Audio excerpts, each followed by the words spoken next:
And in this video, I will show you some of the things that I'm doing that I can still do while I am socially distancing and stuck at home.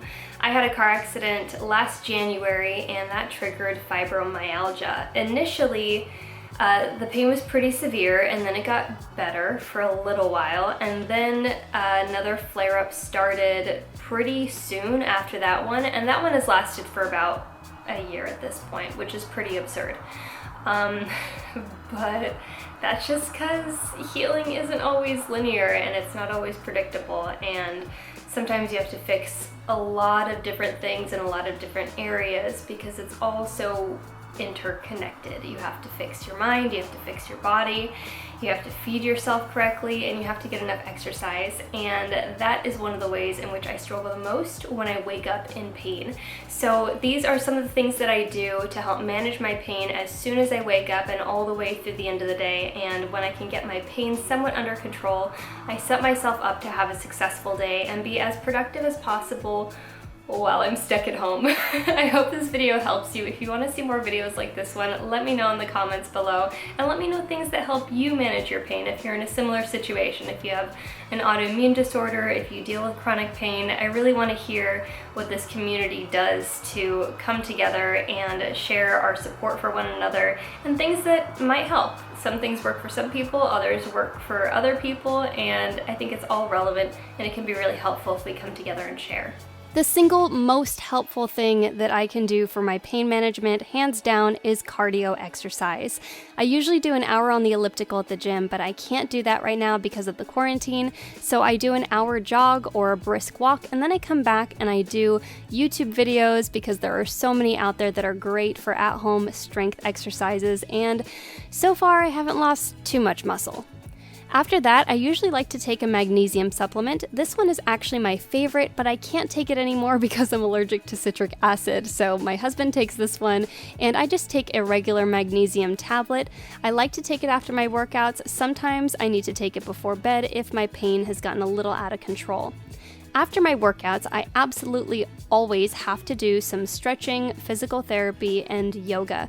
I have quite a few physical therapy exercises that are personalized for me, but yoga is something that is universally helpful for stretching, and the breathing technique involved in this is also really helpful for pain management.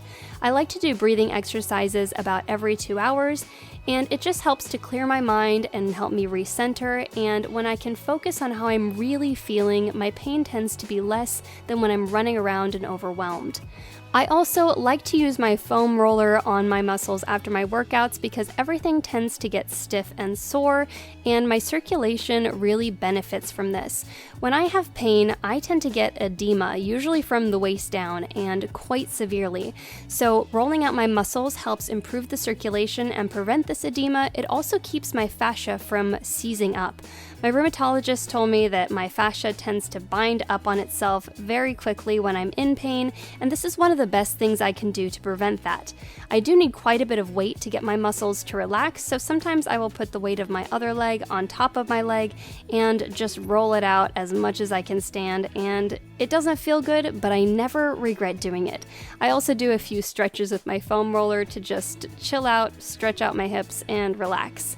At the end of the day, I almost always take a bath. I like to add magnesium oil to it to help with my muscles, but my rheumatologist explained to me that one of the best things I can do for my pain other than cardio is moist heat. After I get out of the bath, I usually will use a topical cannabis balm. This one that I've been using right now is higher in THC, so it's better for pain, but I have another one that I like to use that's higher in CBD, which is better for inflammation. But let me know if you want to see a video specifically about my cannabis pain relief products that I use. The last thing that I do in my routine involves my bed buddy. I like to put this in the microwave with a little bowl of water for 3 to 5 minutes to get it nice and hot. And this provides me with the moist heat that my rheumatologist recommends for the fibromyalgia and car accident pain, but it is so beneficial for all different types of aches and pains. I like to wrap mine in a hand towel so that it doesn't get sweaty and it stays nice and clean, and I can use this on pretty much any part of my body that is stiff and sore, and it works wonders.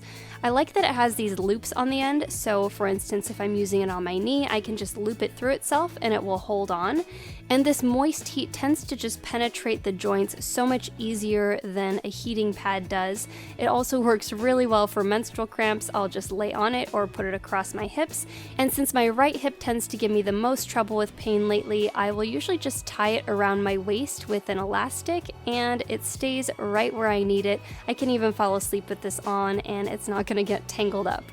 And those are all of my tips and tricks for managing my pain during quarantine. Let me know in the comments below if you have any questions, and thank you so much for watching.